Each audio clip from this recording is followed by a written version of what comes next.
you for loving me and supporting me. I was going to rest tonight. I wasn't going to come back. I didn't sit at the introduce it because I really wanted to get started with this and directly into this at Nipsey's altar. It's very, very important to me that I go right into this message because he was really pressuring me. Hey, baby. Oh, I love that. Hey, mama, mother. I love, don't call me auntie. If you're going to call me anything, call me mother, great mother, honey, queen mother, drip in this bitch. But mother, mommy, mama, you can call me that, honey, because I am that grand bitch. Now, look at this. I've never put a red candle on his altar, but I lit it for him for love. Do you see that? Do you see a blue beam coming out of a red candle that I put for love to my baby Nipsey, Ermias, Joseph, Ashkadam? Please tell me. I've never seen it. Have you? Do you see that blue beam coming out of that red candle? Have you ever seen a blue beam come out of a red candle? Please tell me if you all have. That's right, cream of the drip. Okay, Jacala's Divine Tarot. Yes, I got the witches in here and the readers in here. Email me, baby. I want to ask you something. And I want to shout out the Divine Queen Mother, honey. Queen's Domain, Quitta Dean. She did a radio um, show today. I'm so proud of her. I think she's so strong, so powerful, so beautiful. And she's made things happen. Look at that. Isn't that pretty? Do you, please tell me if you see it, or is it just me? Do you see that blue, beautiful blue beam shooting out of a red candle? Have you ever, you see that blue flame is the hottest part. Yes, I wanted to do that. And so I've never put a blue candle. Thank you, baby. I just, they say I'm a liar and a scammer, baby. So I just wanted to see if you saw grandmother drip, honey. If you see what I see, and he wanted me to add his cup for libation, and his cup, I got another cup here beside me for my drink. I got my sages. He wanted his sages here. He wanted me to do the reading at the altar. So, baby, it's ready to go. He wanted me to show you one of his pillows that I made for him. That's his pillow over the pot because he wants to get a plant. I don't have any plants yet. So I want you to show you part of his pillow collection that I made. He wanted more. Thank you. Hi, Nova, baby. Hi, pretty girl. And he wanted me to show you those things and more candles. I actually think they're so pretty. They're blue beaming. They're beaming too. It's just gorgeous. I love the light show. The light show. The light show. And I'm so glad that you enjoy it too. Unfortunately, babies, Nipsey's very sad. Ermias is very sad. Isn't that pretty? I hope you all think it's as beautiful as I do. I love it. I love it. It's his ideas. They're so pretty. Oh, Missy B, thank you. Yeah, isn't it? And I think we help it. Hold on, let me get up and get my glove. Wait a minute, I'm sorry. Hold on, y'all. I got one more. One more. Hold on. Let me try. I don't know. Hold on, babies. I'm sorry. I don't know how to sit this up. Oh boy. Hold on. I gotta get up because I have one more. And let me get my glove because I don't want to burn myself. I have so much stuff. Ooh, hold on. I gotta get one more here for you. Another one. These are. I have to try to light these. Put my and hold them for you because I do everything I do. And I'm sorry, y'all. Forgive me, baby. Because I don't, I got to be more professional. I'm not a tech person. So what I did, he's asking for these things that he wants on his, and I'm trying, you know what, let me to accommodate everything for him. So let me set it up and let me lay the cards down so I won't have to try to touch them and light the sage. And I'm going to tell you about the read because since people are saying I'm a liar, these people are attacking me and slandering me because they don't like what I have said about his baiter. And I'm not later, and I feel that if it will be revealed why I'm saying these things because I never professed to know these people. I never said I know for a fact these things are true. That's why I always ask you all to I want to have everything laid. I won't have to keep moving. Okay. Okay, all right. Here we go. What I had to do was, he wanted to say, so I had to get those.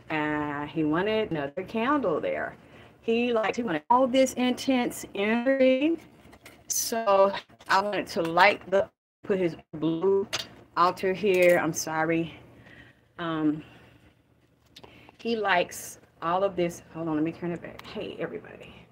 He likes, yeah, I got my red dress. Everybody, I love you. Hold on, let me try. I accidentally, my hand is there. I love you. Thank you for coming and loving me and supporting me. Okay, get it off me. It's not about me. Alrighty. Let me see what they're doing. Oh wow, do you see that? So he's got 3 here. You see that? I think he likes the lights. I think he likes the lights. Do you guys see that? Isn't that gorgeous? Hi, baby. Hi, beautiful Nipsey. Hi, beautiful Ermias, Joseph, Ashkadam. Everybody says hello to you. Everybody in here loves you and supports you. They can see you. This is your altar. Isn't it beautiful, Ashley Burton? Yeah, I just have a regular Android phone. There's no trick lights. There's no mirrors here. There's nothing reflective behind me, in front of me, left of me, right of me. These are just regular candles. And you see they do it, and it's his month, and he's very, very sad. I wasn't going to come forward because, I'm very tired. I'm fatigued. I'm exhausted, especially dealing with what I'm dealing with in the house. And I wasn't going to come out. I was just going to rest. There's his red candle. Oh, wow. See if you can see. I'm trying to show. It's the blue. You see that? It's blue coming from a. You see that? Blue flames. Oh, Nip, California love. That's right. Blue flame coming from a red candle. I've never seen that in my life. These are his grieving stools. These are his mourning stools. That's his grieving chest that he had me get for him. And I have more pieces, and as I get them, I'm going to show you. I'm so excited. And that's his glass. He wanted his Italian goblet there with his water, where I have to do libations for him. He asked me to do a lot of things, and I want to be obedient to spirits that come in here, souls that come in here that were murdered and lost, that did not want to be physically killed. You see that? Those are his roses. Thank God. I'm surprised they've lasted as long as they have over the past few days. For me to show them with you, I just take them out and put them in water. A beautiful lady that was a florist, gave me tips on my YouTube channel and told me how to feed them to try to preserve them. So I cut the stems like she told me to. Do you see that? And I put it in their water. I let them soak overnight. I just took them out. Do you see that big, beautiful blue beam shooting out of a red candle? That's my candle to him. I can see etheric bodies. Thank you. Yeah, a lot of beings. Hey, Bobby. I love you, Bobby. So did you follow Nipsey before his death? Yeah, I had a big crush. And my son loves him. My son's been following him since like 2015, 16. Yes, I did. I knew who he was. I watched him all the time. I thought he was beautiful. Crip, drip, sip on the sun-kissed blueberry. I love that. Hello, tip. Hello, tip. God, you see that? Oh, wow. Ah. Oh, wow. It's like a curved orb. Look at the red rose. You see that line, that curved blue line? Whew. Okay. I'm going to get into the reading. Let me try. Oh, wow. I'm going to try it because he wants me to, I don't want to burn myself. He wants me to, let me try, light his blue sage for him. I got to find his name because I don't know what I did with it. But he wants me to light that. That's also a libation for the smoke. And these are sages that are made specially for him. Do you see that blue on his sage? Isn't that gorgeous? The blue and gold. I haven't lived in these for a while because I've had problems with the breathing and stuff in the house. Now I've verified it's mold. Gosh, do you see that? You see the blue orb coming off of his sage? I make these especially the way he tells me to. So I'm going to do those in front of his blue candle to give him some light and some smoke. Hi, baby. Hi, beautiful Hermes, Joseph, Ashkidam. I am burning like you asked me to, and you wanted to spend time and see everybody again tonight. Burning your blue, Nipsey blue, and 24K gold coated sage. And I have the oils and the formulas the way he told me to make them. So I like to be obedient to spirit. And he wanted me to share it with you guys. He wanted me, for the people that love him and support him, I want to give him love and know that he's still here, even though his physical body's not here. The ones that believe in him, the ones that love him, the ones that support him and want justice for him, he told me to put this on camera for you, to show you. So even though I don't always feel good and stuff, I like to honor him and any other soul that's coming to me that was taken out of the body. You see that? Isn't that gorgeous? Absolutely gorgeous. Thank you, Tam Johnson Drip. Hi, baby. We love you. We're here for you. Hermes, Joseph, Ashkidam. Oh, wow. Do you see what I'm seeing? You see how beautiful his sages are and the colors that are coming from his sages. So I'm blowing this through the room. He has a lot of sadness. He has a lot of pain as we're coming upon in a few days the 3rd anniversary of his assassination. So I have to honor that. Let me tell you something. He came to my bedroom door. It's not just today, and he told me to do it today. So I guess he likes this grieving altar, and he said, I don't want you to do it anywhere else. I want you to do it at my altar. And I've already said prayers for him today. And so I'm going to do this every day leading up to the 31st or whatever days he wants me to do it. He came in here last week and said the same thing he told me tonight. And so I laid out the cards and asked the questions because I don't mind being wrong and straightening it and apologizing. And I don't mind being corrected. You all that have been around me know me that I never say I know everything and it's an absolute fact, especially when I'm getting things in the spirit. My name is Alexis K. Tyler. I am a psychic medium. I don't know these people I'm speaking of. I definitely don't say I saw you do this, I saw you do that, unless I already saw you do it. But if I'm getting things in the spirit realm and I am hearing people that are physically dead, yet are still alive and come from the other side to speak to me, I know that I can make mistakes. So I never claim that what I say is an absolute. And I know that I could be wrong and make mistakes because I wasn't there and I'm in a physical body, okay? So I always ask you all to verify things for me, watch the news for me, verify things that I get wrong, verify things that I get right. And if I'm wrong, I don't have a problem apologizing for something that I said was wrong. What he said to me today that he wanted me to say to you and to everybody, that he also said to me last week, that sometimes I'll wait and see if I hear the same thing, and I'll keep checking, rechecking, or I ask another reader that's really good that I trust, because I do work with other readers and I don't mind them confirming or saying I'm not sure, or we're getting different answers. It's okay. Before I come out and do a public reading. So I am saying this is for entertainment purposes only, and I'm a psychic medium. I'm not saying I know these things for a fact. I'm trying to interpret them the best way that I can, and I'm not trying to slander and disrespect anybody, okay?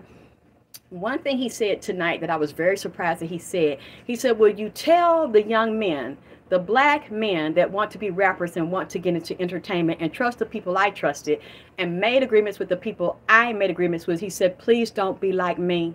He said, I was overzealous because I've always wanted to put my music out there and be known worldwide. He said, and I acted like I was this Nipsey character, even though I was that, and I was involved in gang banging and thievery and participating in robberies and seeing people be murdered, and I didn't say anything. He said, there are things, I did a lot of wrong things, and I sold drugs, and I did drugs, and I used women, and they used me. He said, but I changed and I cleaned up from that. But that was the image that they wanted us to portray, to give us money and project that image of fame and fortune to attract other young men in, to get them jammed up in the rap system, which would also get them jammed up in politics and bind them with secret occult families and Masonic families, and basically steal their soul and send them two places: jail, demonic binding, or hell, and take their money. He told me that this system was started. He mentioned Jekyll Island in Georgia.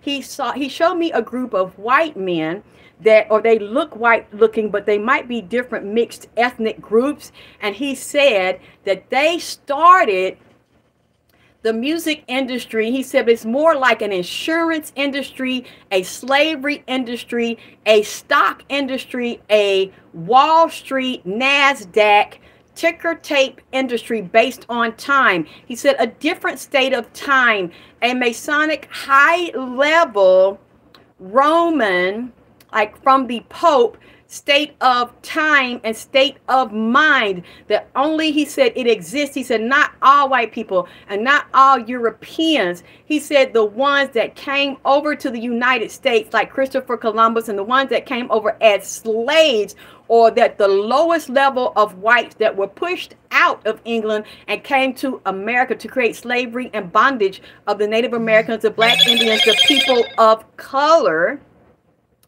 And then to oppress and enslave and put sexual deviancy on all of the people of color and enslave the so-called black, or the nom de guerre, the dead-minded person that they call a black person. He said, and the way they enslave them is through physical bondage, bloodshed, human sacrifice, consuming their flesh, murder, and sexual deviancy. He said, and then that group, that white group or European based group that has different ethnicities in it, got another group of black men that are like the W.E.B. Du Bois, the middle class, or the buffer, the half-breed nigga, the mixed breed one, the boule black, to come up and create a buffer to protect them from the lower class black, the ones that the larger populations of the dregs, what they call the dregs of society, the useless eaters of society, the ones they want to enslave and have them as debt slaves working for big corporations that they established satanically. And he said it was also about consuming the flesh of babies and the organs of babies. He said if you're going to be that high, a high level banker, a corporate banker, a stockbroker, anybody that's on top, that's running the world and controlling politics, money, political institutions, higher levels of institutions, nurseries and elementary schools. He said basically the people of color and the little boys and little girls of color are trained to be workers and servants, and trained them to head towards the prison industrial complex and to be junkies and drug addicts, especially little boys, little so-called black boys or boys of color. And very early in nursery and elementary school, a different level of testing, a different level of psychological profiling, and a lower level of IQ testing, or setting the test up to be measured to make it look like anybody of color or considered black is dumb and inferior from a slave mentality. He's saying that's not true. The way of testing, the way of teaching, the way of setting the classroom up, and the way they educate them. He said even the squares, the triangles, all the shapes in the room and the design of the room is a Masonic level of testing from a racially racist white superiority system to bind, block, and confuse. And it's a spell. The triangles, the geometric prisms match the prisms in the cell and in the mind and the energy of the cell. And you throw the person off the same way, and you bind their soul, and you actually detach the mind, body, and soul. So it is not a mind, body, soul collaboration in the elevation of the person of color or the so-called nigger or black person. It's like a nigger programming, a nigger education. And then and just like they set up the square and compass, and anybody that is a Mason, when they do the embalming, when they have them in the casket, that is also a mathematical calculation for the measurement of the casket, the depth of how deep you dig the hole, and certain rituals to bind and consume the soul of the human being for the burial. He said, and then when they cannot comprehend, because they've already put a spell on them through English and double speak and double talk and the backwards meaning and 2 or 3 meanings of one word, then they'll have the school psychiatrist, which is usually not their race, introduce the spell of pharmakia on the child and tell them this child got the mental delayed problems, can't comprehend, is behind, and have some type of disorder and comprehension and talking and learning. So give them this drug. Get them on this drug. But he said the drug is really to detach the mind, body, and soul of the person, detach and throw off the hormones, the moods, and make the person more susceptible. He said even the video games, the music videos that they play, the type of language that they hear, the subliminals in the music. Yes, ADHD, because I tried to do it to my son and I refused to do that. And I started sitting in the school because I had him in a white school, and I started to study the difference in the way those children were taught and in the schools in the inner city. He said, and then they will start to take the Holy Ghost out of the child, because when you give a child drugs, which are some of the same drugs with the Percocet, Molly, heroin derivatives, and cocaine that's in the pharmakia that they give them for ADHD and other problems that they don't even have, along with the food, the white sugars, the parasites in the food, you know, and the other things with that needle that they put in you. You know, I can't go no further with that over here. And he said, one thing that you don't, he said, then the way your people treat each other, he said, when he was talking about the first Europeans that came over here that were the lower society and the prisoners, and they had all the contraptions for the slaves, the metal bindings they would put on their head, screwing different metal cages around their head and their mouth, raping, murdering, hanging them upside down, cutting the genitals off, cutting the babies out of the stomach, the strange fruit like Billie Holiday talked about, where you smell black people rotting, hanging from trees in Georgia, and states all around the United States, as well as the Native Americans, and taking the blood. He said that was necessary for them to bring this order in, not saving life and eating vegetables and respecting the earth and only taking what you need and then giving back, but to shed the blood of human beings. Human sacrifices for those types of demonic demons that are also angels that fell from grace and fell from heaven, and the different ones in the earth and under the earth. They had to shed the flesh and the blood of animals and the blood of human beings, and do sexually deviant things to children and little boys, and prostitute them, and add their liquors and their drugs and their false religion to get control over the earth and honor the earth. And he said that people have been taught, yeah, you just do the rituals and you get the adrenochrome from the glands. He said, but it's deeper than that. He had me to order this game. I remember having a game when I was little. I'm going to show it to you the next time I do a live. It's called Operation.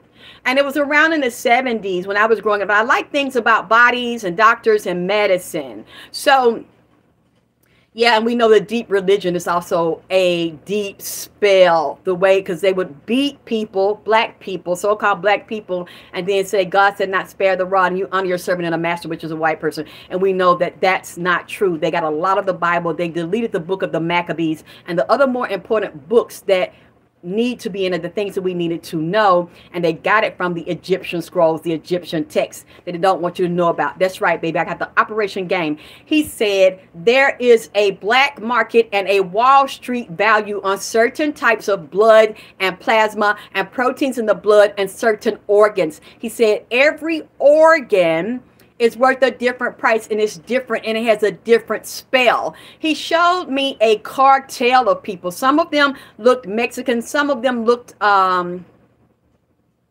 Honduras, Venezuela, some of the other countries where there's a lot of violence, political corruption, police corruption that are over here. Even Ukrainians are over here that are white supremacists and racists that hate people of color. He said he showed me this man and this very powerful organization and gang that is living in the United States that's from another country. Just like you say, you see pickled pig's feet. You have, as well as I say, in China, different Asian companies, they have pickled babies. They have pickled human babies. They have pickled sex organs, aborted fetuses, fetuses from autopsies, murders, and abortions. And he said he's very upset about his contracts. He said the contracts was changed. He said something. He said this contract in the music industry that he got, he found out it was a loan. It was a high interest loan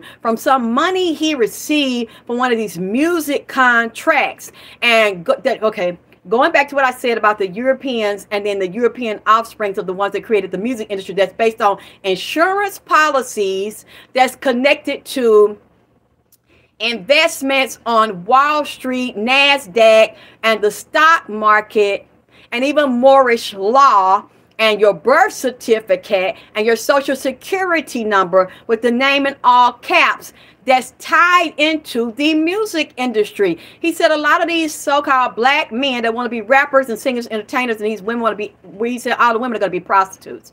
When you get to a certain level, and especially get a child, he said they love children. They love to have sex with infants and little boys and little girls more than they love to have sex with adult women. Many of them are secretly in spiritual marriages and spiritual marine life and mermaid spirit relationships, because when they have sex with someone and lubricate their sex organs, they are putting a marine spirit and a mermaid spirit on the little girl. He said, so when you see people like John Benet Ramsey, they have a whole underground of the child pageant beauties that they dress them up like grown women, and they really only are attracted to baby girls, to have sex with baby girls. He said some of them come into this lifetime in a human body through their bloodlines and setting people up in their fake insurance policy industry. He said when you get a music contract and a rap contract, you're literally signing your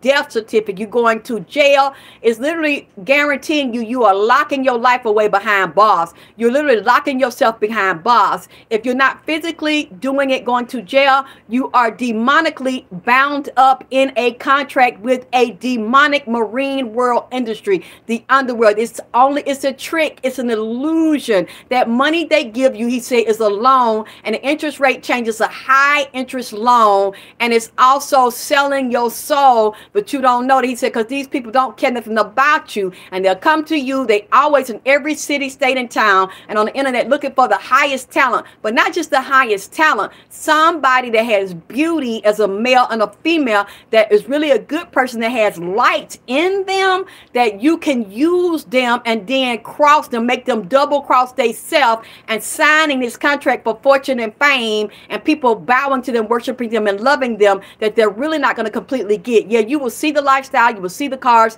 you will see the money. They will isolate them from you and not teach you the game or bring you into it. They can never reveal the secret. They'll make you yearn for it and crave for it and be jealous of their lifestyle, but they are already told they cannot share that game with you. The game is sold and it's not told. They cannot become friends with you. They cannot hang around you. You can only be around the people that are demonically bound through deviant sex acts and group sex rituals every month or every week, and that's the only way they get that fake money and they illusion that you think they have that you don't, because the money's always tied back to them, and they always put a handcuff around your wrist that's bound to them, that leads to some form of prison and jail. Whenever you sign a music contract, he said, before it's done, he said, from the time you sign it to the end of your life, you really locked in a jail cell. And at the end of your life, even during it, and when you physically die, you don't die, you go to jail, and everything they gave you go back to them, and they bind you in a jail cell in hell with demonic demons watching over you like bodyguards, and you cannot escape it. When you physically die out of your body, then they take your body, they take your blood, your cells, your glands, your body parts, anything they want to bind you and put you in a box, put you in a prison, like Saturn, the planet Saturn, with the octagon, which is also shaped like a stop sign. When you go to a stop sign, he's saying you're bound forever in that prison. They sit up and secretly laugh about it, because anytime you do a deal with them, wow, that crown just kind of cocked over at the top when I said that, and I wasn't even near the fucking touch. And I don't know if y'all just seen it, but if you can go back on the video when you watch this, you'll see how that thing cocked down on the top of his king crown. And he said that it's all about homosexuality, human sacrifice, and pedophilia. And he said he know they did some of his contracts. They altered and shifted his contracts. They making more money than him, and they own pieces of his soul, pieces of the rights to his music and his catalog. And he said to tell his brother Black Sam, do not trust his baby mama that's in the music industry, that has had lovers in the music industry, and that sold her soul. Just because they told her that she was beautiful and that was making her star, because all she wanted to do is be big and build her ego, and all they had to do was tell her she was pretty and she was fine and worship her and give her attention. She sold her soul. He's even mentioned with the Pharrell video she was in, the baby mama that has the little boy by him. He's told he don't want his brother Black Sam to ever turn his eye away from her, not 1 minute, or ever trust her, or think that she got good intentions for him, or mean him any good. She only want to be around him to continue to play on Nipsey and continue to knock on the door. I need money, I need money, I need money, I need this, I need that. And says she gets mad at Black Sam. She has a lot of resentment and anger towards him. Why do I have to go through him for money? Why I have to ask him for money? It's always money, money, money. It's never enough. He said there's a debt in her life. There's a deficit in her life. And he mentioned different types of addictions and drugs, sexual addiction, drug addictions, different obsessions that we don't know about. He told me to tell Black Sam, you know, I'm seeing this in the spirit. I can't prove what I'm saying. He said, do not turn your eye on her or turn your back on her and feel like it's safe to turn your back on her for not 1 minute, or think that she is your friend. She has a lot of resentment, a lot of anger towards Nipsey. She's not in love with his family. She's not in love with his daughter and money. She's not even close to them. She might seem like she's close to them. He said, but it's only for a certain amount of time. He said, and men helped set this thing up. She did not set this whole deal up, but he said she was a pawn in the game to set him up. And he said at the end, when he was getting ready to be assassinated, the last few years, he said that it was an up and down. It was so bad and so much drama. One person wanted to end the relationship to manipulate and control him. He said, and he was done. He wanted to be out. He didn't want to come back. He had moved on. The love was gone. There's a separation there. Now, like I say, I'm willing to be wrong since people are calling me a liar and a scammer and a con artist. I don't know. The last time I checked, I don't know all the definitions. But y'all can tell me. I thought a scammer was somebody that pretend to sell you something and provide a service to you to get your money. And once they get your money, they don't give you the product or the service that they promised you and disappear with the money. Okay, I've never done that. I've never had anybody accuse me of that. And if I've been out almost 20 years, since 2006. So if I was scamming and fucking over people, it's a lot of people that know me. It's a lot of people I've done products for, readings for. Yeah, they don't like my readings. I don't really give a fuck because I don't want to whine and bitch I got to babysit. That's why I choose my readings. I don't want nobody coming to me whining about no nigga and want me to say that you're not the problem, that he's the problem. Because if you're telling me a nigga fucking over you and you keep opening your ass to him, then I'm going to tell you why you keep fucking him. Why you letting him fucking do it to you. Now, if you meet somebody and you don't know them, they start that shit, I understand because you don't motherfucking know. But if you see that, Sage, isn't that beautiful? But if you don't get out and you keep letting them fuck over you and you keep opening your ass and spreading your ass cheek and making it bounce and jiggle for them, I don't want to hear it. I don't have time for that, and I don't like victims. I've been a victim. I've been used and abused, and I don't even go around whining about that. When I share it with y'all, it might be hurting or I'm healing, but I'll tell y'all I'm healing and I'm moving through it. I do not expect nobody to feel sorry for me. With the life I've lived and all the bad things I've gone through, I know better, and I know when somebody gonna fuck over me. So I'm not gonna sit up and whine about that shit and still let a nigga do that to me and then go to nobody and tell them to feel sorry for me, because I don't believe in that shit. When you get tired of something and you know you grown and you got children and you don't live long enough to know when you've been played because you already lived a life like that, you either leave that shit alone or you keep on being a victim and start accepting responsibility for being a goddamn victim. Because I do not feel sorry for females that are not, if you ain't 15 or 17 years old when I'm talking to you and you're an older woman that's working and living life and been fucked over a lot of time, you know what that shit look like when you see it. So I don't want to talk to no old bitch that done been through a lot of shit in life, and then you still looking for love and you let niggas fuck on you and lie to you and say shit that you found out is false and not motherfucking true, and then you keep letting them lay around in your motherfucking ass. I don't really play that, and people get mad at me about that, but that's not a scam. You paid for a reading. I gave you the reading. You didn't like the reading. That's not a scam, and I don't owe you the money because I provided a service to you. That's why it's bitches like that I don't want to motherfucking speak to. But anybody that's calls me a scammer, you need to prove I'm a scammer and I took advantage of people and didn't provide the service or the product that I said that I was going to give, and then I just move around fucking with people because I've been here 20 years. Scammers don't stay in one spot. Easy for you to get to them and identify them or call the police on them. And I ain't never had the police called on me. I ain't never been arrested. I ain't never been in court for scamming nobody and playing games and being a con artist and moving around and hiding and creating aliases and shit. My legal name is Alexis K. Tyler.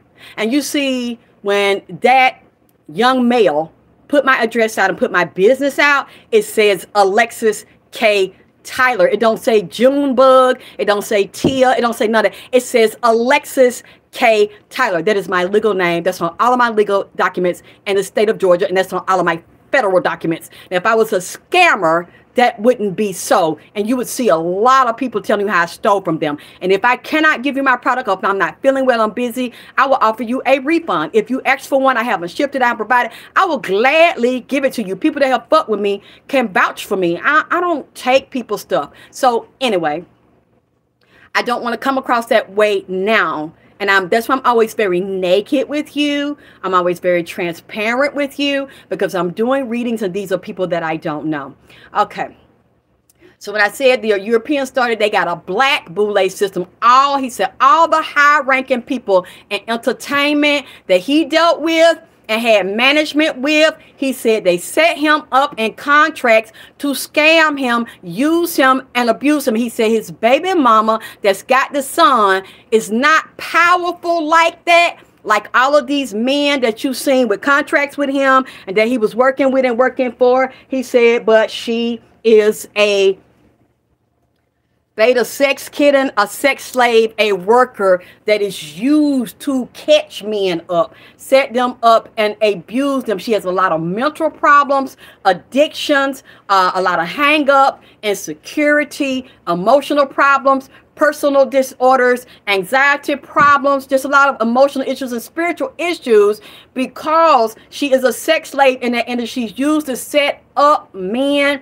She also has sexual deviant entities that have been placed on her because she started doing sexual things and deviant things with men's and women's, he said, and substance abuse issues that he also participated in with her and other women. He said she's not the powerful one that's really running the game, but some of the men he said he did business with and produced songs on his album knew her, and they secretly ran the game by her, and they secretly did deals with her, and he keeps saying she knew what was going to happen to him. It's showing in his reading there are real violent men that are hanging around the baby's mother. Right now, he's saying, she know who killed me. She know who set me up. He said, it's men I know that I was running with inside of my gang that were also tied to hip hop, music, and politics in Los Angeles and in with Atlantic Rock Nation. He said all of these people also complicit and tied into the drug world and the legal system and the prison industrial complex and stocks and bonds and insurance and life insurance policies, and made a lot more money than the baby mother. They put her up to it to set him up because they knew he liked her at first, and she gets her kickback and her monthly or quarterly installments for doing this. And he said this game goes back to the white group, like I say, from London, that are up under the policies and bow down to Rome with the deviances of love for little boys and beauty pageants and little children and going from town to town. He said a lot of these little boys and men are gay and messed up in these neighborhoods because they was raped in nursery school, raped around the neighborhood, and they're not telling you about by black men's and white men's. Now, for you all that really don't know the game or older, ask your mama.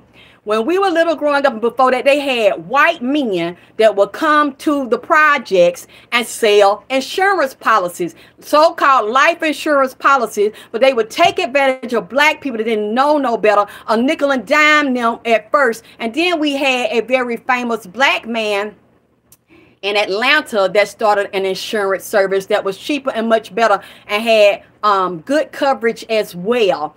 But a lot of them would come in the black community, sell them policies, sit in black people's house, because I used to see it when I was a little girl. They were talking to my grandmother. My grandmother bought those policies because that was the only option that she had. And they was fucking black women in the projects, and they were very racist. So people didn't know they were doing it, but a lot of them loved black women. They were screwing them, getting them pregnant. We would know because we would see the children playing out in the goddamn yard. They was fucking little boys, and they was fucking little girls. I know because I grew up in that area when the insurance man would walk door to door and knock on the door in poor black neighborhoods in the projects or black homeowners and have them in them high interest insurance policies, and they would take money out of it, and then they found out that it was a loan, a high interest bearing loan, insurance property, life insurance, but they would tell them this was a good investment because they were building up the equity. There was also life insurance that went on high interest and stocks and bond. You see what I'm saying? See, I don't have to make that shit up. I ain't new to this shit. I'm true to this shit because this is shit I fucking saw. And that I grew up on them, and I seen them people die, or they couldn't afford to pay that policy, all that interest and all that money they put on Wall Streets and insurance companies and put it through the banks. They made millions, and them people lost that policy, and all them nickels and dimes, thank you, Bobby, they scraped up together. They lost all that fucking money and made these people multimillionaires and multi-billionaires because it went through their Masonic society, their secret groups, and the oaths and the deals that they take. You don't know anything about, you not including in there. He said, if you see black men in there, them black men already been busting they behind. He said, with insurance, banking, finance, economics, records, music. He said, if you see any high-ranking black Masons in there, it's because they done dressed up like a woman on the low, and they done rode that goat, and they done got their butt sliced open, and trains ran on them, and participated in pedophilia acts, and ate children. Now, getting back to what I told you, he told me with these powerful, high-ranking mob groups that are non-black, that's getting ready to take over the whole United States and take from these black groups and absorb these black groups, and the most powerful and strongest blacks inside of their groups, instead of killing them, setting them up for jail or hell, they're going to absorb them to be top runners and money makers and earners. He mentioned numbers policy too.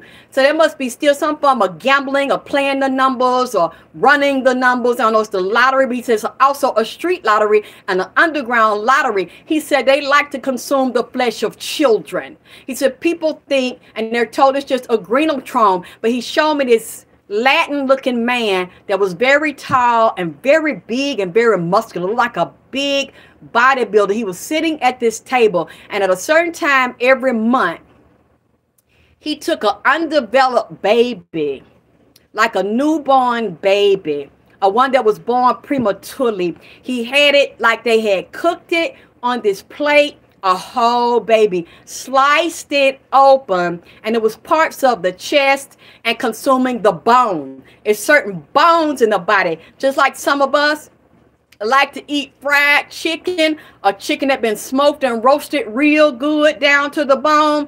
That marrow, you chew that bone down till you get to that soft marrow deep inside the bone, and chew on. Even dogs like to eat it. It's a lot of nutrients and nutrition inside that bone marrow. He said they like to eat the certain bones of that baby, where that baby is roasted or fermented in a jar or steamed with certain seasons on it. The eyes, the brain. He said the organs in the mid body and certain parts of the leg and the foot. He said, and then they have them as talismans. He also said that certain artists, he said, like him, and he like my father. I'm not going to say the name, but I know who he's talking about. I've seen this man before, and I seen him at one of the Rock Nation brunches. I don't know if he was at the brunch, right, the last brunch with Nipsey. And if you go back and watch pictures of that brunch with his baby mama and pictures with her and him and P. Diddy, it looked like P. Diddy up in her ass and fucking her harder than Nipsey, because P. Diddy leaning over in her mouth and her face and close up to her, like they the one that go together and they lovers, not Nipsey. He said this started back in the Motown era. He said what they did to me by getting me a, he said somebody, and he mentioned David Gross, who also the baby mama knew, I think, before she knew him. He said David Gross had something to do with some type of loan they got him in. So I don't know if it was a loan with him and his brother, or if the loan was also tied to his music deals and his management deal with Atlantic and Rock Nation. He said they tricked me. He said it's 2 or 3 contracts that he is mentioning, partnership and agreement. He said, but they got into my catalog. They don't own my whole thing, but the way it's distributed and the way the structure of it, they have a membership or a partnership agreement. And he said, but they put it in some type of subsidiary and a loan, he said, with high interest rate, and they jammed him up in the loan. He said, and it affected his ownership and his property at the marathon, and it tied his hand. It put a handcuff around his hand. He said they were secretly laughing about it. And he mentioned up under the marathon again, Batman. He mentioned Batman and up under the marathon. He keeps saying there were secret compartments, secret rooms down under the marathon where they go up under there, and he showed me detonation devices or explosive devices. Like it's getting ready to be some detonation or explosions or construction over there. And he showed me an underground town right now under the marathon, where you can drive down there, police is down there. You can walk from one place at the marathon to another street, to another side of town, and go down in tunnels and the sewage and the water system. And he's saying something again about bread, flour, gas, oil, natural gas, water, the ocean out there, the military, Nipsey NASA Navy and military, and satellites in the sky, on the ground, and underneath these tunnels and underneath the marathon. And he said you can open a compartment. He said because he's been down there, he's done it, where they used to hide money and drugs down there and have people running it underground and paying for security, and to shoot motherfuckers or kill them if they had to try to steal and disrupt things. They had secret hidden spaces underground, not just gas inflated, a shortage of it, and they won't be able to get it. And radiation in the water, in the cow milk, in the ocean, like how I repeatedly told y'all, that it was connected to Fukushima. I have said that over a year ago. And the seafood, and watch where you get it, watch what you're eating, and the diseases and viruses in cats. And there was another cat I mentioned last year. I have to look back at it, and the people in California said I was lying. The cat didn't live there. It was a cat from China, from Wuhan.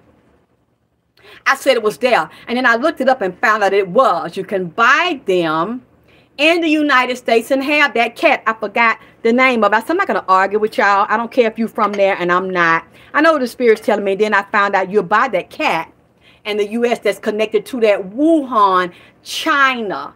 And I've always said China and these viruses, and I said something about this bug or this fly that has a tick, a flea, a virus on it in U.S. And he said the currency, the fiat currency, is getting ready to fall. It's tied to Saudi Arabia and the gas and money in Saudi Arabia, Russia, and China, and Ukraine. Oil and Saudi Arabia, sand out in the desert. And I've told y'all before, he says getting ready to crash. You want gold, you want silver, and even if Bitcoin has its values, if there are different types of Bitcoin and different types of stock markets and trade, he said it's happening. It's been happening. It's even right now. It's going to be a burst, a bubble burst in real estate, and a fall and the decline of the dollar, the decline of man, the decline of the U.S. as you know it, and the living standard. It's only going to be rich and poor. It's not going to be a middle class. They're destroying that, and all the natural resources you take for granted that you used to going to the store and getting, and food stamps and assistance, as well as the paper dollar, is getting ready to be no more. Hold on. Trying to hold this phone. He said this is tied to Africa, which is where Saudi Arabia is, the countries overseas, that dollar, the Chinese dollar, Ukraine, Russia, China, Korea, and that stock market and trade, Israel, Iraq, Iran, Afghanistan, Sudan, and the drug market. And crime is going to rise, and murder, drugs, mayhem, the purge is coming here. Right now, he said, is this building as we speak. If it's not this year, it's going to be the end of the year and moving to next year. He's showing me fish. He's even showing me Miami. Something is going on in Miami and in the waters of Miami, and a real bad fish virus. I don't know if it's a jellyfish, stingray, as well as shark and fishes that you eat. Y'all need to watch swimming or even standing in that water on the beach, and that Fukushima thing, that radiation, like I have said before. Now I see why I said that an earthquake and tsunami is because it just hit what Japan, 2 earthquakes back to back.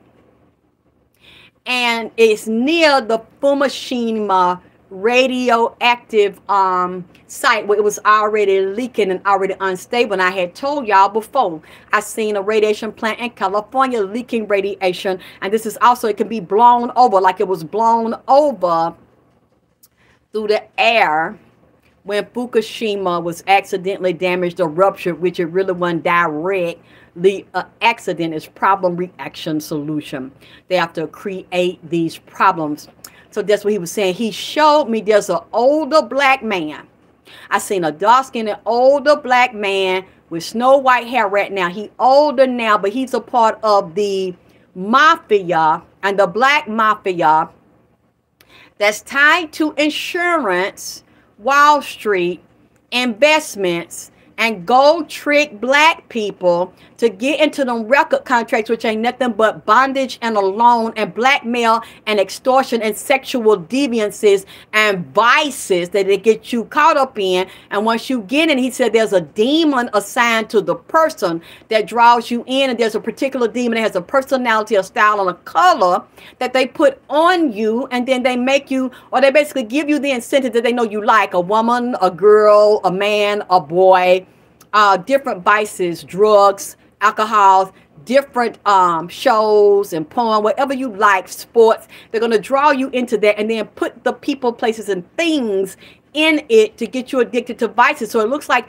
you're doing it yourself because a part of you enjoys that. He said, and then there are certain people that they bring in just for the sport of the kill. He said that's a Nazi death camp. The music, insurance, banking, and finance is a very racist Nazi death camp. So when you get in there and they pick you and they chase you and tie you in, you don't see the underlying ticker tape Wall Street death insurance policies that they're bringing you into.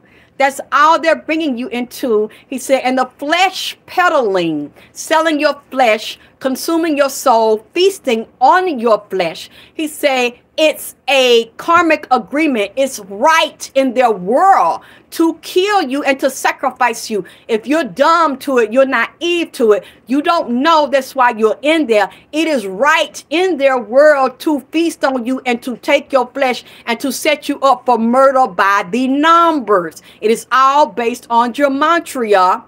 Your gematria, theirs, and your name, or they'll give you a name, put a demon on you through sexual deviation and pharmakia, and get you addicted to it and really say you did it to yourself, because now you're indulging, you're enjoying it. And even if you realize it, by the time you realize you want to get out, you'll be killed quicker. He say they get rewarded for the kill because the demon then become stronger on them that they put on you, literally borrowing fame and fortune and recognition until they decide, the demon said, look, I want you to let me consume on the flesh of this person. They then murder you by the numbers. They say, oh, he had a drug accident. Oh, he had some fentanyl in his motherfucking coke. He did it to himself. He was an addict and shit. Knowing you put that drug on them, that junkie spirit, and you put people around them for sexual pleasure and drug play, get high with you, fuck you with two bitches and a nigga, a transsexual, whatever, to get you caught up and possessed by them vices.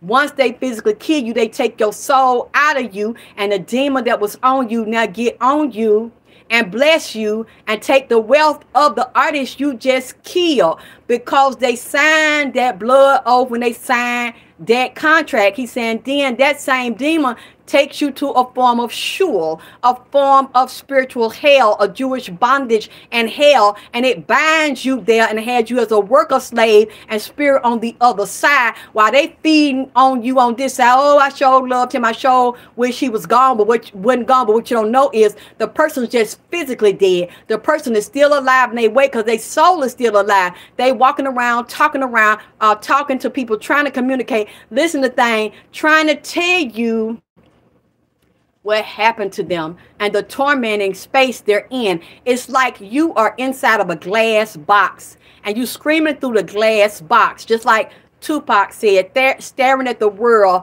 through my rear view. Scream to God, scream to God. He can't hear you. He's talking to people and reaching out to people. They think he dead and gone and mourning him or laughing about what happened to him. He know who love him and who don't. He said, and people think he dead now. He said, they keep saying I'm dead. I'm not dead. I'm not dead. A lot of these people not here. He said they did this during the Motown era. He said Motown was ran by the mafia, and he mentioned the Italian mafia and the Jewish mafia, and they extorted people and had prostitution going on, and you prostitutes to set artists up. I want this amount of money, I want this percentage. They said, no, I'm not going for that. I'm not going to re-sign it. You're going to re-sign it, or you want these people to see that you was fucking little boys. He's like, I ain't never fucking. Yeah, yes, you did. Look at this picture, because they got the person so high and so out of their mind or fell asleep. You in the room with a little boy, you in the room with a 10-year-old little girl, a 5-year-old little girl and shit, doing shit on heroin you don't even know you doing, or having a nigga sucking you off down to the nuts, coming in a nigga face and shit.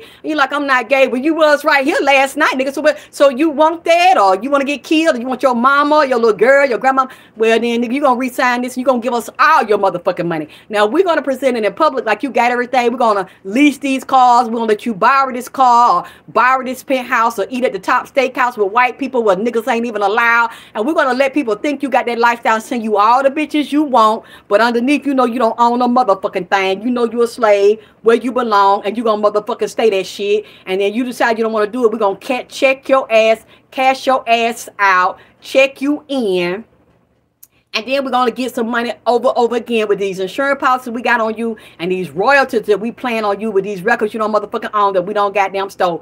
That's what Nipsey says to me. He said one of these older black men and these older Masons that are still around, training the ones that had him in management and they had him in these music agreement. He said they the ones that ran the game and taught all the so-called powerful black men that you see in this industry to run this game on him. And every black man that gets in that industry, he said, don't let nobody fool you. You see these black men in there at the top artists getting exposure and travel. He said they are debt slave. They stay in debt. They all don't own their masters. They all don't get their money. It's all based on insurance percentages, and they're in the stock market, and the value of their soul and their talent, and they murder by numbers. It's all lined up in their contract, and they all in interest-bearing loans. And if they pay it off, they're going to keep them jammed up or get them tied up in a vice and something else. And you got to show up for these parties. You got to show up to take these private oaths. Then in public, you look like a superstar, when really you ain't nothing but a nigga debt slave that's on Wall Street. He said, I miss my life. I miss the sun shining on my face. I miss being by the beach and smelling the fresh air and the fresh salt water in the air at the beach. I miss my daughter Imani. There's so many things I want to teach her, tell her, show her, protect her. So many dreams I have for her. So many things I didn't want her to expose to. So many people and things I didn't want to get her caught up in, and I didn't want her hurt. He said, I always watch over her. I talk to her. I'm with her and my family. I watch over them.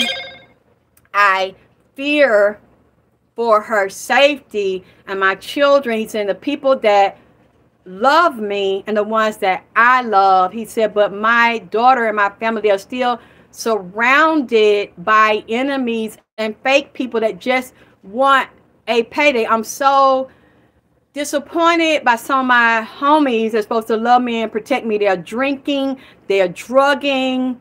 He said they trying to live the high life, trying to pretend like they not, using my name for clout. He said a lot of them, he says different parts of them, and even when they set me up to be killed, they was fucking each other. He said a lot of the gang members are also secret Masons, and they taking the homosexual oath. They like to fuck boys. They like to fuck each other and lure men in and have boys for prostitution and initiate them into these gangs through sexual prostitution and through rape and extortion and blackmail and getting shit on them, and even for punishment. So they fuck them in their butt. They fuck them and they wreck them to keep them in line or punish them and put their spirit on them. And this is all, he said, political, Masonic, occult. That's their religion, boy love, and the hatred and the degradation and the exploitation of women and the destruction and the fall of the woman. He said any woman that you see is up on the top with somebody that's on the top and famous, that is a plant that has been put there to exploit, extort, and handle the male artists for them, secretly pretending that they're by their side and they're with them. He said, and you will know, because whenever they have a drug problem, a health problem, a mental problem, or they die very young, suddenly and prematurely through a crash, helicopter, airplane, shot down, jammed in and it seems like an accident. He said these things are never an accident. They're all murders by numbers. He said even if the person's not doing well, they're still in the contract. They keep several insurance policies on them. They are an investment chattel, slaves on a stock market, slaves on an auction block. If something happens to them, it's because the time is up or they're ready to cash that person in. Every decade, there's a certain one that come in and out. They cash them in, they cash them out, and they are no more, and they are jammed up, physically dead, but yet soul still alive and bound in demon time. He said if they're doing well at the height of their career, that is because they are fattening the feasting cow, and it's always around a certain holiday, a religious holiday, a spiritual holiday, or the anniversary of something, just like it was the anniversary of ATL when Nipsey was shot down and all them 13s and 3s and 6s and 9s, like Nikola Tesla, which he also said was with him in his earlier readings. It was tied to that because he wasn't going to live long in that industry. It's like giving candy to a baby. You got something that they want, and what you have is more valuable than what they're going to give you. But they play on your lust and your desires and your talents and your ability to be a fake star, a fake shining star, and you were already born a star, but they're not going to let you become that. They're not going to let you live that because you're full of light. And anytime they see you won't be compromised or sleep with a boy, and you want to bring light and elevation and knowledge and financial and economic stability to your people, they will lure you in and help and get your incentives, fatten you up, put you in arenas that they would never put you in before you sign a contract to share your right, and then send somebody to help lure your ass in, seduce you for the kill. Take your property. He keeps showing the train. He keeps showing the railroad track. He keeps showing under the marathon. There are things that are still hidden. There are people and so-called family members alike, family and cousins and brothers and shit, that helped set that boy up, that was working in his store and dealing with them phones at that goddamn phone company right next to the marathon that had clone phones, twin phone. He said a baby mama even had a phone, a clone phone, cloning that man, spying on that man, giving information when she saw that he was tired and he wouldn't give in. Towards the end, he didn't want to do no breakup, makeup, sex. He moved out. He was away from her. He was around his mama, his brother, and his grandmama because he knew his time was in. He said, it hurts me so bad that I had to leave so young. I wasn't ready to go. He said, but I had been cloned. He said, they trying to make another Nipsey and replace him. It's just like I said last night. I seen a Nipsey said, get ready to be some news about him, news article, TV, some about him, and some about Eric Holder. If y'all see any write-ups, any magazines, any article, any TV things about Nipsey here or around your states or LA, please let me know so y'all can send me a copy or to mail me a copy of any write-ups or articles or things on Nipsey, Amius Joseph Ashkadam, Nipsey Hussle, because he said it's coming up and celebrations is coming up and it's coming up real soon, and something about Eric Holder, but I still don't think it's going to be what y'all want it to be. He said justice is moving slow for me. Like he said last night, he said just us. Justice not going to come from me through the court system. He said it's very political, it's very occult, organized and controlled, and that's not why this man was locked up. He was locked up to put everything on him and deviate everything from him, so towards him and away from everybody else that was involved. He keeps saying, the baby mama know who killed me. The baby mama know who killed me. The baby mama was hanging around the killers that set me up. They was around me, drinking, eating, smoking, laughing, talking with me. They knew about it in All Money In. They knew about it in the different Crips. He said, not all of them, but the ones close in his circle and around her. He said, she know who killed me. She know who killed me. She knew who killed me before it happened. She knew who killed me of the planning of it. And she said, she know now who killed me. And these killers are still around her and around my son. That she laughing and talking. He said she's going to keep them secrets to death because she knows it will mean death and the destruction, the end of her career. If she implicate people involved, it will go to her friends, the music industry, entertainment industry, different men's that she dealt with and that she's acting spiritual. It's an act They said, Nipsey saying she knows she got a play and go along with that. He said all she's concerned about is recouping her money, getting her payday for his death. Since he died, physically died, and he showed they was fighting when he got assassinated. He wouldn't come back. He didn't want to deal with this no more. He didn't want to deal with the terms of it. They were in arguments and disagreements. That's what he's saying in the spirit realm. They were not a happy couple. They were not married. They were not living together. It was trouble in paradise, and he was tired of it. And he's coming up like this again, like he did the other night, the Ten of Swords. The Ten of Swords. So for his death, I'm going to get all the money that I can get. The insurance policy, the recognition, saying that gave her bliss, spiritual bliss, and made her feel good about myself. If I couldn't have him, I can control him and do what I wanted him to do, which he would have died anyway. She said, I'm going to get all my money now for his death to make me feel better and cash in. And it shows she's hanging with a very powerful mob figure that people are scared of and want to be in their good graces and will do favors for them. This is a man that is a mob figure that does good things by day, but dirty political things and murderous things at night, and controls very powerful street gangs that are also in politics.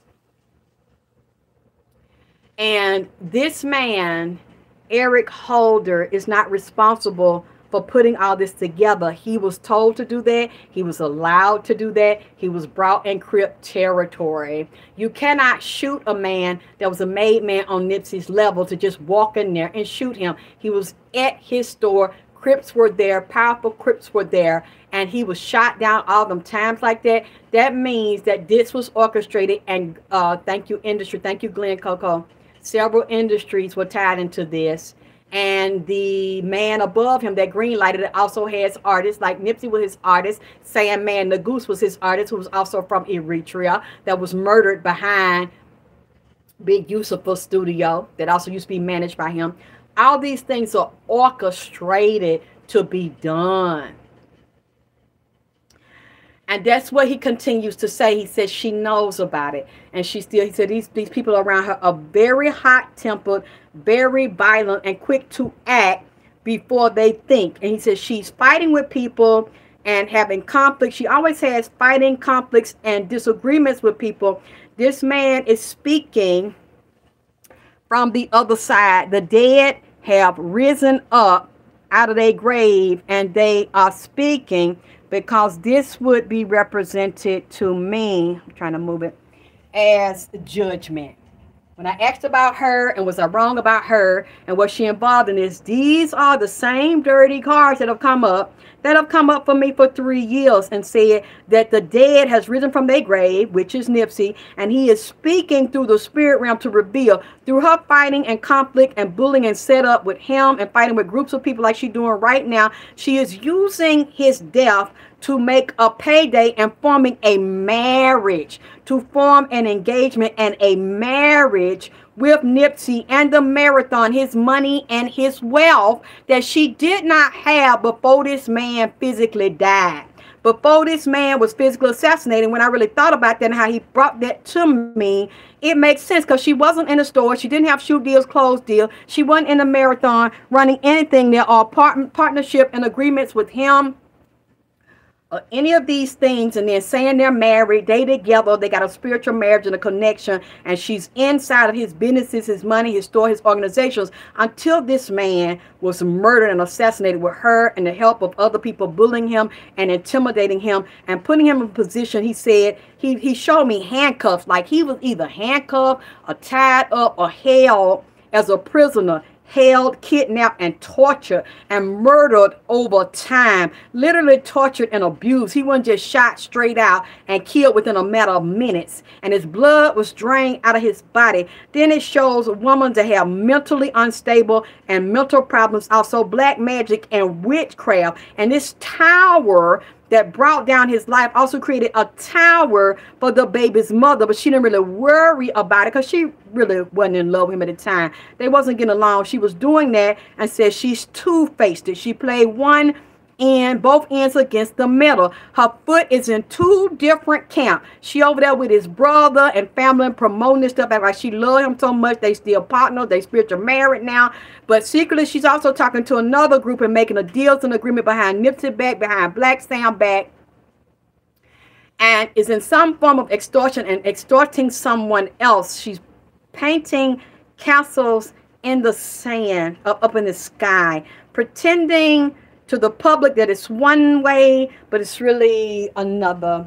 And these are the cards that showed me that she's a liar and that she is in a prison of her own making and her creation, and has suffered and gone through a lot of things to get what she has gotten, and still fighting to get more of his estate. And it's men in the industry, older and young men, to help set this up for her and help to get her jobs, opportunities, and money based on the setup, assassination, and going into the assets and resources of this man. But it's still not enough for her. She's traveling around, moving around, getting jobs like they promised her to pacify her and to keep her quiet and to give her her rewards, but it's still not where she wants to be. She's a star, the center of attention, but it's still more news and information coming to her, and she's still trying to get new opportunities with men in this industry, and playing on the death of this man with a group of people that are constantly fighting, constantly having conflict, and using this child to manipulate and get what she wants, and trying to get at the top of the world based on the grieving and the mourning of the world for Nipsey Hussle, for Amias Joseph Ashkadam, the two people, the soul that is split, that is very unhappy. This man is grieving his life, grieving his actions. He's even thinking about some things his mama told him in private. He's thinking about some things his father and his brother told him, and the things he told them about his relationships and these circumstances, and the things that he did wrong that he was warned about that he wouldn't even listen to. And once he got into things they warned him about and circumstances with his baby mama and other women, he started to regret it, and he got in and he couldn't turn back because he realized there were more people involved. There were more males in this industry that he signed his contract with, that was with her and knew her, that held him down. They said, look, you just get in there. You just seduce him. You do what we tell you to do, and we're going to have another contract and a deal with you. We're going to sign him and bind him, mental, emotional, and spiritual, with these contracts. We're going to do the rest. And they got the money, they got the control, and they jammed him with this contract. I don't know what this is, and I'm willing to be wrong, but he keeps saying some loan that he was in, tied to the music industry, tied to his brother, tied to the marathon, and he even keeps saying bonding. I don't know if it's a bonding company or a bail bond or a jail or a loan also from a jail, that also some kind of way jail and bond and loan and music contract, he said, is all tied together and tied to his rights, stocks, investment, and money in that marathon property. And when he said marathon property, he shows me the asphalt, the actual foundation of the marathon, the land, the property. He keeps going back underground, and he's showing me also airplanes, trains, jails, railroad tracks, and city under the ground, and Asians, Asia, Russians, China, and banks, bank loans, bank frauds, bank debts, and contract. He said that I wish I never signed, because I feel that was the beginning of the end for me. He said, I know now that I can go back and I can listen, and I learned about the contracts I signed. He's saying there was double dealing in my contracts. There were things about my contracts, or even dual contracts, that I didn't know about, or back doors in the contracts that I did not know about. He said something about double indemnity policies. So I don't know if those are insurance policies tied to the property owners and the land at the marathon based on deaths or murders occurring there. I don't know if it's dealing with the banks or some loans that he's talking about dealing with insurance policies and death, or the record industry. That he's saying is so many things that I didn't know. It's so many things that they're hiding from the public, that the people don't know in the public. He keeps saying in ways he was naive and very young and still didn't know. And he said he was deceived and his heart is so broken. And he keeps talking about Imani, Imani, Imani. I love you. You're my favorite girl. You're my baby. I don't want what happened to me to happen to you. And I don't want you to be exposed to the wrong men, the wrong influences, to be set up and used because you have so much of my energy. I don't want you to be fed off of and lullabied into a dream sleep, into an illusion to take your soul from you. He said, I'm so sorry because I was supposed to know better. I was supposed to be here to protect you. I feel so bad and I'm so embarrassed and ashamed of myself. And I'm not here to protect my favorite girl, my baby. He said, now I worry who is going to be around her. He said, not safe, not safe, not safe. He said, a lot of these people are predators and she's very vulnerable and she don't know it. People she thinks is in my household and my family. He said, my baby's mother does not love my daughter. She's not in love with my daughter. She doesn't even really like my daughter. She's jealous of my daughter and her position and her power and how much he loved and favored her and would not choose me over her. And he fears for a loss to his daughter and a disrespect or an abuse or mistreatment, possible death and exploitation of his daughter because he said his baby's mother is not a good shepherd over his daughter that's still a baby, like a sweet lamb, a beautiful, talented sheep, a baby. He said she doesn't watch over her and protect her. And I know she's not safe around her. And I don't want her around her all the time or live with her or have any control or custody of her life because I can see inside she resents her. She's jealous of her. She wants to be her. She knows she has my heart. And she'll always be special to me and my favorite. And I will always watch over her, protect her, and love her. She really doesn't feel that way about my baby, Imani, and a lot of these people around her don't care about her. They just care about the fame, recognition, and the name, and want to get clout and credibility for being around her and being around certain people that were close to me or my family or use my name for my natural fame and game. He said, I'm so unhappy. I'm so unhappy. He's so sad. He's heartbroken. He looks at his life. He's like, I shouldn't have left like that. He said, but I played into it. And I blame some of it on myself because the things I thought I had to have or the people I thought I had to be with or what I thought I was gaining or the promises and agreements that were made to me and my ego and want to show off and show that I could be bigger and better, impress people and really accomplish things in my life and my world. I had people around me to pretend they wanted that to me. They wanted to be that to me and for me. And now look at what happened to me and they're enjoying the fruits of my labor. They're enjoying the wealth of my blood, sweat, and tears, even from a little boy.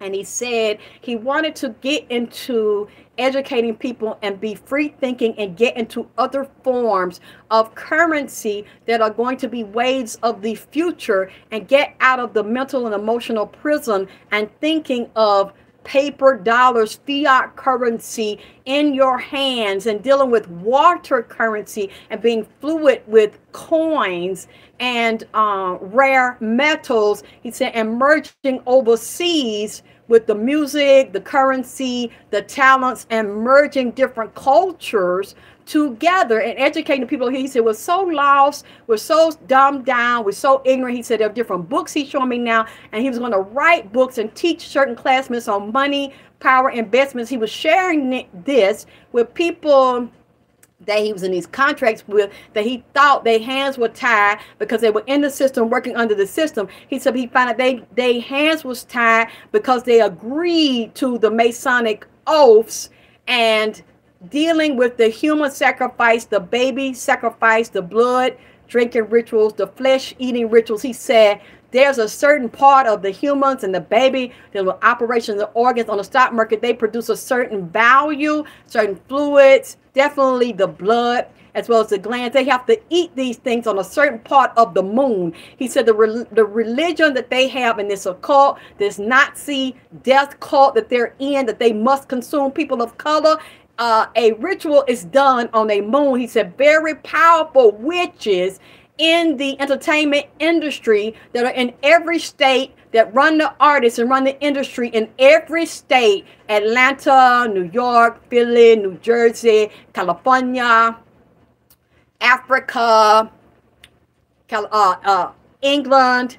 He say these witches are so powerful and so into divination. They get their divination from human flesh and baby flesh rituals. They actually wear people's flesh and people's skull on their face like animals, and they drink blood out of a human skull after they consume all the flesh off of it, as well as having sex with animals, having sex with dead people, living people. He said this must go on during a certain part of the moon ritual every month because it's a moon cult. And he also mentioned Draco and the constellation of the dragon. And he says, if you don't do this, you will be hunted down and killed by these women's in the astral realm. I'm going to cut this now. I don't know how long I've been on there, but I hope I've given you information that feeds your soul and help you understand. Please donate to me to continue, even though people are trying to turn y'all against me and tell y'all don't support me, to help me with the things I'm going through physically and how I have to deal with my health and what I'm going through. But I still come up here. I sacrifice. I do the best I can. When I even don't feel like it or feel good, you see I done got up out my bed. I thank the Lord for raising me up out my bed so I can come to y'all and speak to y'all. And I thank y'all for loving me and supporting me and donating to me, because as you know, I don't get a check on YouTube. I have not been monetized. I never have been monetized. But Nipsey wanted me. That's right, Bobby. Indigenous. A lot of us didn't come from Africa on slave ship. All of us didn't get here from Africa on no slave ship. And I thank y'all for being here. And I do the best I can because he wants these readings to be on a public forum so that when things come out, you can either verify that I'm lying or verify that I'm telling the truth. And he keeps saying, like he's saying one side of his leg or buttocks or hip going all the way down his feet. He couldn't walk and stand up. It collapsed. It was very injured and there's a bullet in it. He said he suffered in the way he was shot. He couldn't get up. He couldn't walk. He couldn't run. He couldn't talk. And they held him and was talking to him and saying things to him. He keeps saying something about Big Useful wanting him to sign a contract or sign a revised contract or cancel something or turn something over to him. He said he knew it was going to happen to him. He said he suffered. One man didn't shoot him and make it quick and over. He said people kept him, held him, talked to him, isolated him, and he suffered. He took it because he knew that it was coming. He wanted to happen to his daughter, his mama, his grandmama, his brother, because they wished they had caught him and Black Sam together. So they can walk them into him and set that shit up. This shit so fucked up. And this man been crying out to me. And he said this all day, all night long. And I said, damn, I'm tired. I thought I was going to have a night to rest and maybe come back to tomorrow or something. He said, no, I want you to share this. And put these things up here and go to the people that love me and support me and that want to hear more messages and what I have to say. So even though I'm being attacked and called a liar and all that, it's okay. I don't mind that. Whatever I feel is right, what I feel like God give me and the spirits give me, I'm willing to be wrong. I'm willing to be threatened. My address been put out. You want people to come here and do things to me. I done made up my mind. I'm not going to stop talking. I said what I said. I stick by what I said because I keep having the same messages. I'm not a punk. I'm not going to bow down. I'm not taking my videos down. I'm not retracting what I said. I'm not going to take back nothing that I said about nobody unless you prove that what I said was wrong. I'd rather live on my feet and die on my knees. You can say what you want to say about me. You can put my address out. You can wish people come to kill me. Whatever names you want to call me. You can continue to call them to me. You can talk about me, humiliate me. It doesn't matter at this point. I said what I said. I'm going to stand by what I said. And I'm not worried about nobody killing me or doing nothing to me. So if I have to die because somebody come to my house and I fight you in the middle of you breaking in my house or coming to my property or violating me because of what I said, then that's what the fuck it's gonna be. I just hope that somebody ride for me and that I get justice for whoever come over here trying to do something to me, because I'm not a scary bitch. I'm not a punk bitch. I'm not going to back down. I'm not going to stop talking for what I believe is true and what I believe I'm hearing in the spirit realm that happened to this man. You not backing down on put my address out and wish for people to do me harm. I'm not backing down on what the fuck I said and what I've been saying for 3 motherfucking years. So you standing on your ground of lies.